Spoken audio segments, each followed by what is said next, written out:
Бұрын сабаққа дайындалу үшін сағаттап уақыт кететін. Көрнекілік дайындау қолмен, тапсырма жазу қағазбен.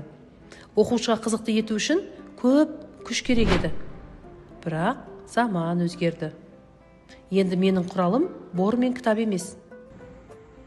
Алматы қаласы Әуезов ауданы нөмірі 202 мектеп гимназиясының бастауыш сынып мұғалімі Жүнісова Гүлнар Алтайбайқызы боламын. Мен үздік цифрлық сабақ байқауына математика пәні бойынша бөлшектерді салыстыру сабағымды ұсынамын. Балалар, біз өткен тақырыбымызда пайыз тақырыбын өткенбіз, сол бойынша өткен сабақты бекіту тапсырмасын орындаймыз. Толтыр деп тұр. Енді бірінші бағанда пайыздар берілген, екінші бағанда сол пайыздың бүтін күйін жазамыз, үшінші бағанға бөлшек түрінде жазып шығамыз. Ол мәндері астында жасырылған. Сол мәндерді тауып орнына қоямыз. Тамаша, жақсы. Келесі оқушы. Кет. Раяна келе ғой.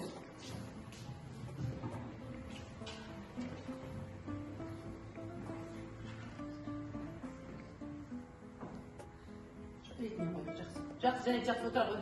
Келесі оқушы. Кел, Айсұлтан.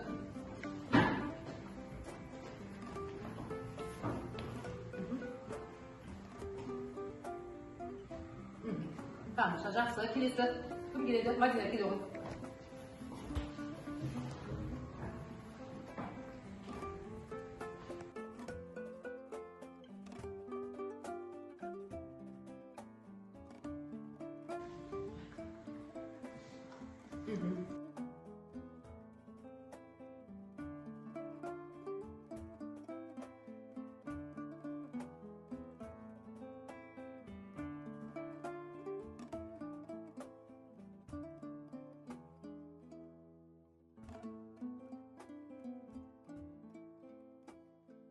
Кестені толтырдық па? Тексерейік, құттықтаймын. Сіз кестені дұрыс толтырдыңыз. Жарайсыздар. Тамаша. Келесі тапсырмада мөлдір тамшының құпиясы атты тамаша әңгімемен таныстырады. Ал, тыңдайық балалар. Бірде сәулемен болып өте маңызды сұрақ туралы ойланды. Біз күнде су ішеміз, бірақ достарымыз қандай су ішетінін білеміз бе деп бір-біріне сұрақ қойды. Олар нағыз зерттеушілер болуға бел байлап, қолдарына дәптерлерін алып, сыныптастарын арасында сауалнама жүргізуге кірісті. Олар үшін әрбір жауап үлкен бір құпияның бөлігі іспеттес еді.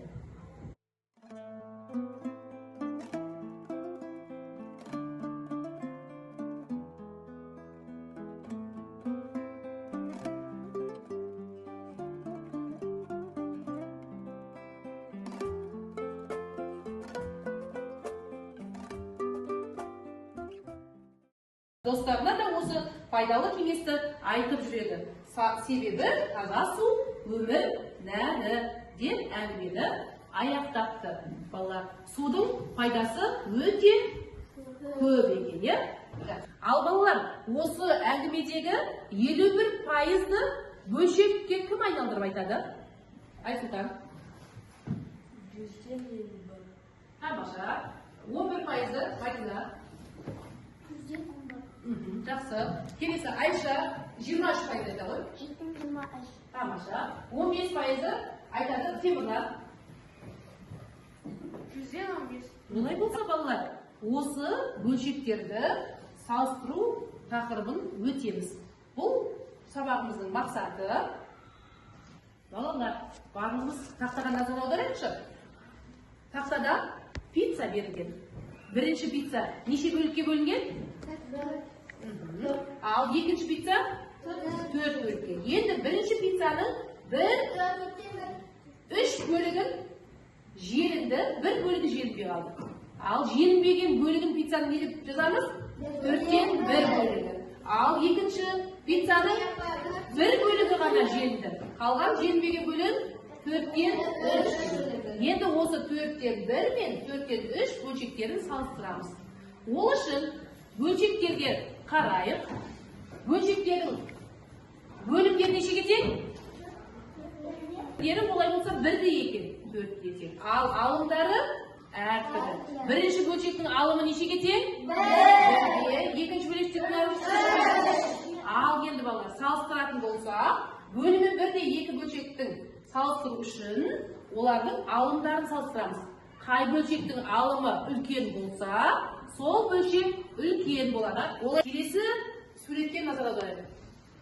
Пиццаға қарайық. 2 пицца. Бірінші пиццада 3 бөлікке бөліп, оның 1 бөлігін ғана жеді. Желінбеген пицца 3-тен 2 бөлігі.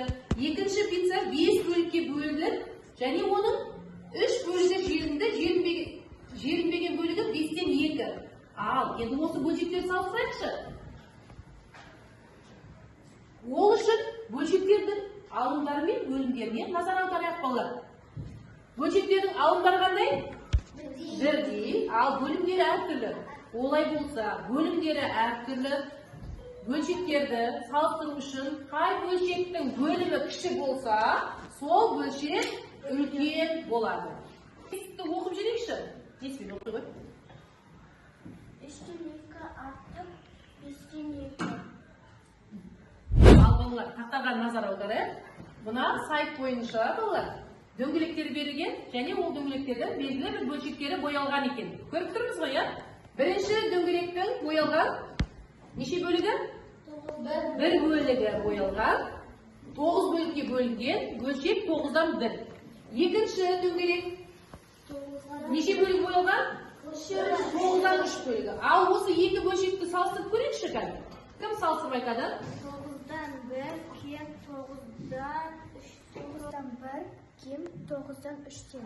Бөлшектің алымын өзгертейік. 9-дан 3 болды. Ал екінші бөлігіміз 9-дан 3. Кім салыстырады бөлшектерді? Ал әлі салыстырады. 9-дан 3 тең 9-дан 3-ке. Ал келесі тапсырмада балалар, енді екінші дөңгелектің бөлімін өзгертейік. Бөлімін кішірейтейік. Сонда 5-тен 3 бөлімі боялған, Ал енді осы екі бөлшекті салыстырайық. Бұл жерде алымдары бірдей болып тұр, бөлімдері әртүрлі. 9-дан 3, кем 5-тен 3-тен. Балалар қолдану тапсырмасын платформасында жазайық. Бұл жерде балалар ойындар берген. Және ойындар деңгейлермен берілген екен. Ал біз бірінші деңгей жеңіл, үшінші деңгейді таңдап көрейік. Ал бізде мына жақта бөлшектер берілген. Сол бөлшектерге сәйкес суреттерді енгізуіміз керек ортаға. Ал енгізейік. Бірінші 4-те 4. Ол қай сурет болуы мүмкін? Келе ғой, және кет.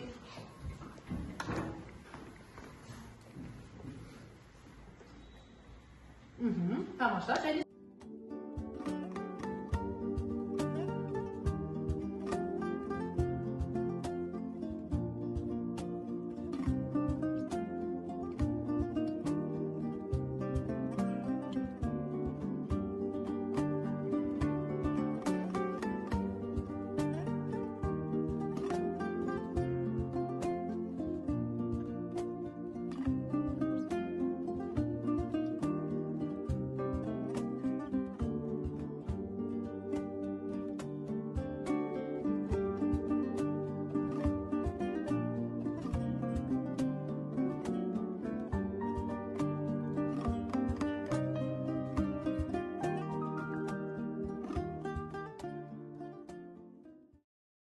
сәйкестендірейік.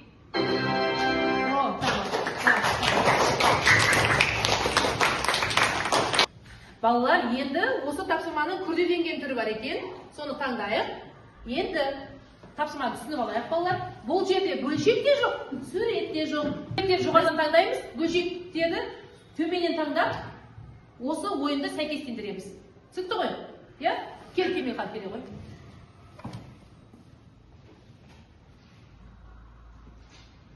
Тамаша. Енді бөлшегіміз да ғой.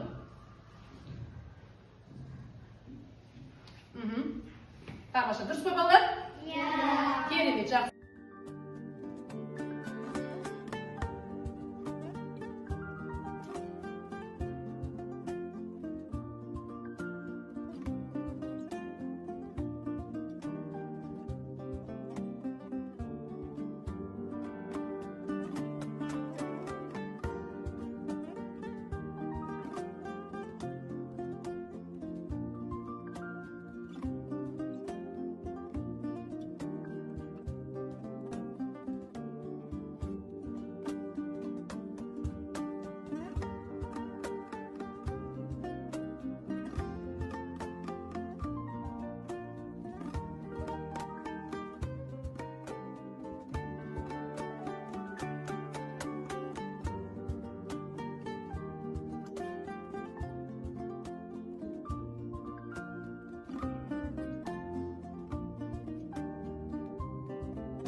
11-ден 7-тен. Өйткені бөлімдері бірдей, екі бөлшектің қайсысының алымы кіші болса, сол бөлшек кем болады. 7-ден 3 артық 8-ден 3. Өйткені алымдары бірдей, екі бөлшектің қайсысының бөлімі кіші болса, сол бөлшек артық болады. Сабағымыздың бекіту тапсырмасына келіп жеттік. Сократив платформасында бекіту тестін жасаймыз. Қолымызға телефондарымызды алайық.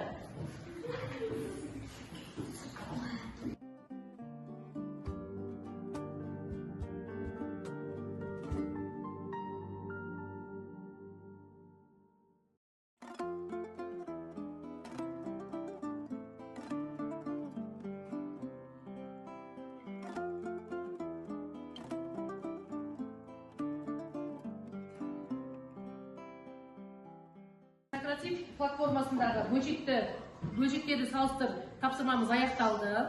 Тапсырма нәтижесі бойынша кейбір оқушылар 80, 70, 50, әмірәлі 80%, орта есеппен барлығы 70% деген деңгейді көрсетіп тұр. Олай болса, бүгінгі сабақты оқушылар жалпы сынып 70% меңгерді деп ойлаймыз. Сабақтарда үй тапсырмасын орындау барысында бөлшектерді салыстыру тақырыбын бұдан да тереңдетіп меңгеретін боласыңдар. Бүгінгі сабақта орындалған әрбір тапсырма үшін өз ұшақтарыңды алға 2 балл алып, алға жылжытып отырасыңдар. Әр топты бөлек-бөлек оқушылармен тақтаға белгілеп қойдым.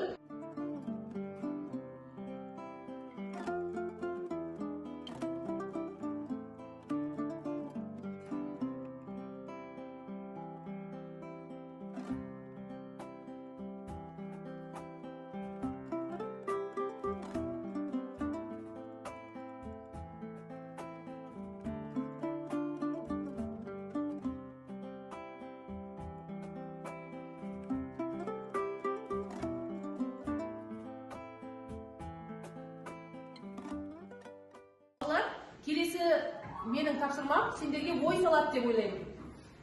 Егер математика бір күнге жоғалып кетсе, не болар еді? Менің ойымша, егер математика бір күнге жоғалып кетсе, қазіргі болатқан қысқа ойындардың ұпайлары саналмайтын еді. Бір күнге жоғалып кетсе, менің ойымша, дүкенде сауда жасай алмай қалатын еді. Менің ойымша, егер математика бір күнге жоғалып кетсе, құршылар үйді дұрыс соға алмайтын еді. Егер математика бір күнге жоғалып кетсе, менің ойымша, адамдар уақытты білмей қалушы еді. Мен үшін үздік цифрлық сабақ технологияны қолдану емес, баланың жүрегіне жаңа тәсілмен жол табу.